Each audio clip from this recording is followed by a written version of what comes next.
الحمد لله وكفى وسلام على عباده الذين اصطفى أما بعد فأعوذ بالله من الشيطان الرجيم بسم الله الرحمن الرحيم يا أيها الذين آمنوا اتقوا الله وكونوا مع الصادقين قال رسول الله صلى الله عليه وسلم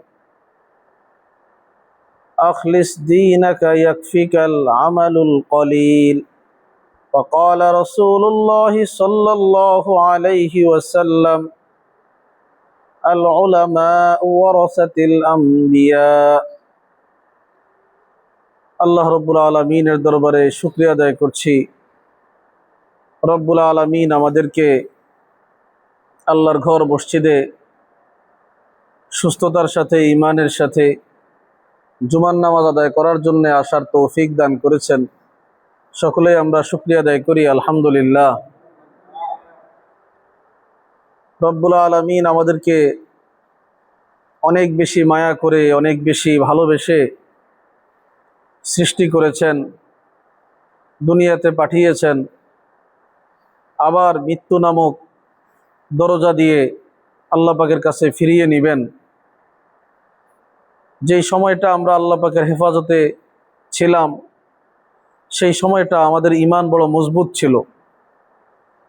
আল্লাহ পাক মানুষকে সৃষ্টি করার পরে রূহের জগতে রূহ সৃষ্টি করার পরে সব মানুষকে আল্লাহ পাক শপথ করাইছেন যে আমি কি তোমাদের প্রভু নই? সকলেই বলেছেন অবশ্যই আপনি আমাদের প্রভু। এভাবে রূহের জগতে আমরা আল্লাহকে স্বীকার করে স্বীকৃতি দিয়ে ঈমানের পূর্ণতা নিয়ে দুনিয়াতে এসেছি। দুনিয়ার জায়গাটা হলো পরীক্ষার জায়গা। এখানে আল্লাহ পাক আমাদেরকে পাঠিয়েছেন পরীক্ষা নেওয়ার জন্যে। পরীক্ষায় কি কি করতে হবে তাও বলে দিয়েছেন। একজন উচ্চশিক্ষিত স্কুল টিচার যখন তার সন্তানকে স্কুলে পড়ায়, সে নিজেই তার সন্তানকে পড়ায়, আবার বাসায় এসে প্রাইভেট পড়ায়, আবার তাকে পরীক্ষার হলে তাকে পাঠায়। সব ধরনের সহযোগিতা করার পরে শুধু নীতিগত কারণে পরীক্ষার হলে পরীক্ষা চলাকালীন সময়ে নীরব থাকেন। বাকি পুরো সময় ওই বাবা মা যে নিজেই ওই স্কুলের শিক্ষক শিক্ষিকা, তার সন্তান যে স্কুলে পড়ে সেই স্কুলের পড়াশোনায় যেন বাচ্চা ভালো করে, এটার জন্যে একজন দরদি মা বাবা সব ধরনের সহযোগিতা সন্তানকে করে। তারপরেও যদি সন্তান ফেল করে, পাস না করতে পারে, এটা তার দুর্ভাগ্য ছাড়া আর কিচ্ছু না। অন্য বাচ্চা যাদের মা বাবারা শিক্ষিত না, বাচ্চাকে অতটা সহযোগিতা করতে পারে নাই, বাচ্চা স্কুলে পড়ে ফেল করছে, সেখানে তার মা বাবার তেমন কিছু বলার থাকে না। আমরা নিজেরাও পারি নাই পড়াশোনা করতে, তোমারে পাঠাইছিলাম, প্রাইভেট পড়াইতেও পারি নাই, তুমি যা করছো ফলাফল ওইটা আমাদেরকে মেনে নিতে হবে। কিন্তু শিক্ষিত পিতামাতা, যেই শিক্ষিত পিতামাতা নিজের স্কুলে নিজের সন্তানকে পড়ায়, তিনি ক্লাস চলাকালীন সময়েও তার বাচ্চার উপরে সর্বোচ্চ নজর রাখে। ক্লাসের আগেও তাকে পড়াগুলো পড়ায় নিয়ে যায়, ক্লাসের পরেও তাকে সাহায্য করে, পরীক্ষার আগেও তাকে সম্ভাব্য ধারণা দিয়ে দেয়।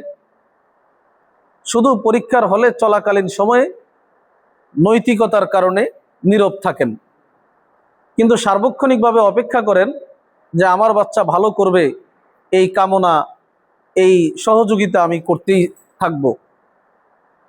ঠিক তেমনিভাবে আল্লাহ পাক আমাদেরকে দুনিয়াতে পাঠাইছেন আমরা যেন পাশ করি, এর জন্য সব ধরনের ব্যবস্থা আল্লাহ পাক আমাদের জন্য করেছেন। আমাদের জন্য নবী পাঠাইছেন, নবীর মাধ্যমে আমাদেরকে কোরআন নামক কিতাব দিছেন। ওই কিতাবের মাধ্যমে কিভাবে চলতে হবে, কিভাবে চললে পাশ করব, সব বিষয় বলে দিছেন। নবীজির মাধ্যমে সেই কিতাবকে আরো বিন্যস্ত করে হাদিসের মাধ্যমে আরো খুলে খুলে যেই জাতি যেভাবে বুঝে, যেই ভাষার মানুষ যেভাবে বুঝে, সেইভাবে আমাদেরকে বোঝানোর ব্যবস্থা রাখছেন। এরপরে আমাদের জন্যে ক্ষমার ব্যবস্থাও রাখছেন। যদি আমরা ভুল করে ফেলি, এইভাবে যদি আমরা ক্ষমা চাই, আল্লাহ পাক আমাদেরকে ক্ষমা করবেন। এত সব ইন্তেজামের পরে যদি আমরা দুনিয়া নামক এই পরীক্ষার জায়গায় ফেল করি, পরকালের আসামি হয়ে দাঁড়াইতে হয়, এটা আমাদের জন্য দুর্ভাগ্য ছাড়া আর কিচ্ছু না। কোনোভাবেই আল্লাহ পাক চান নাই আমরা এই পরীক্ষায় ফেল করি কিংবা পরকালে আসামি হয়ে দাঁড়াই। যদি চাইতেন এত সব ব্যবস্থা রাখতেন না। সর্বশেষ আজরাইলের সাথে দেখা হওয়ার আগ পর্যন্ত, মৃত্যুর পূর্ব মুহূর্তের আগ পর্যন্ত যদি কোনো মানুষ ক্ষমা চায়, তওবা করে, তাকেও আল্লাহ পাক মাফ করে দিবেন। যে মানুষ সারা জীবন ঈমান আনলো না, কুফর করলো, শিরক করলো, আল্লাহ পাকের অবাধ্য হইল, সেও যদি তওবা করে আল্লাহ পাক তাকেও ক্ষমা করে দিবেন।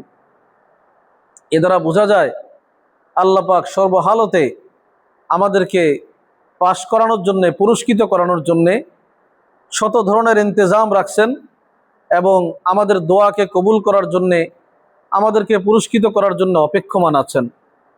আল্লাহ পাক রব্বুল আলামিন নিজ কুদরতে আমাদেরকে দুনিয়া নামক এই পরীক্ষার জায়গায় পুরস্কৃত হওয়ার মতো মানুষ হিসাবে নিজেদেরকে গড়ে তোলার তৌফিক দান করেন।